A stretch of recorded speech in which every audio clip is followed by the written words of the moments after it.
अस्सलाम वालेकुम नाजरीन। तहरीक लब्बैक पाकिस्तान ने अब से थोड़ी देर पहले ये ऐलान किया है कि वज़ीराबाद के अंदर जो उनका धरना मौजूद था उसको ख़त्म करने का ऐलान किया है और वापस मस्जिद रहमत लिल आलमीन की तरफ अपना मार्च ले जाने का ऐलान किया है। उनका आज मज़ीद ये कहना था, क्योंकि मुफ्ती मुनीबुर रहमान साहब ने हुकूमत के साथ जो मुज़ाकरात किए थे उसमें ये बात दर्ज थी कि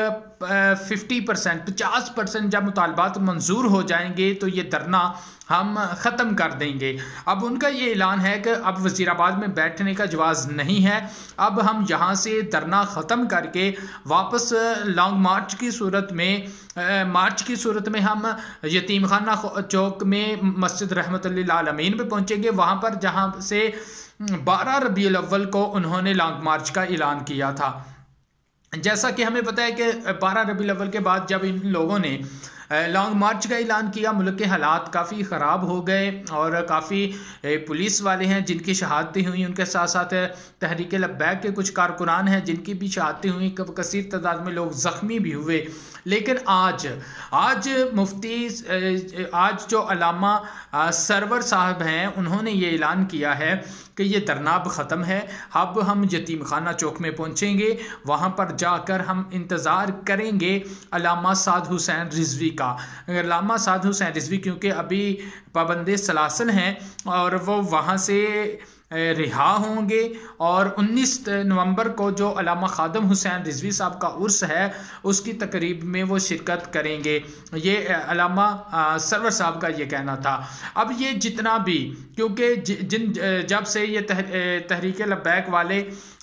वज़ीराबाद में मौजूद थे तो वहाँ का जो मामलाती ज़िंदगी है वो बहुत ज़्यादा डिस्टर्ब था और रास्ते जो वज़ीराबाद से आगे गुजरात और वज़ीराबाद के दरमियान जो नहर का दरिया का पुल आता है वहाँ पर भी रास्ते बंद थे, उसको पूरी तरह खाली नहीं किया गया था, जिससे आने जाने के जो रास्ते हैं, जो लोग हैं वो उन्हें काफ़ी परेशानी का वो शिकार थे। अब इन लोगों का ये ऐलान है क्योंकि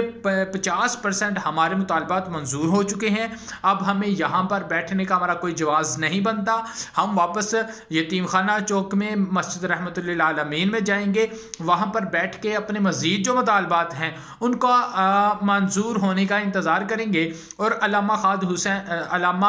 खादम हुसैन रिजवी साहब का जो उर्स है, पहला उर्स है, पहली उनकी बरसी है, तो उसमें भी शिरकत करेंगे और अल्लामा साद हुसैन रिजवी साहब का भी इंतज़ार करेंगे। तो नाज़रीन कराम, आज की सबसे बड़ी खबर यही थी कि अल्लामा जो तहरीक लब्बैक है इन्होंने अपना जो धरना है उसको ख़त्म कर दिया है।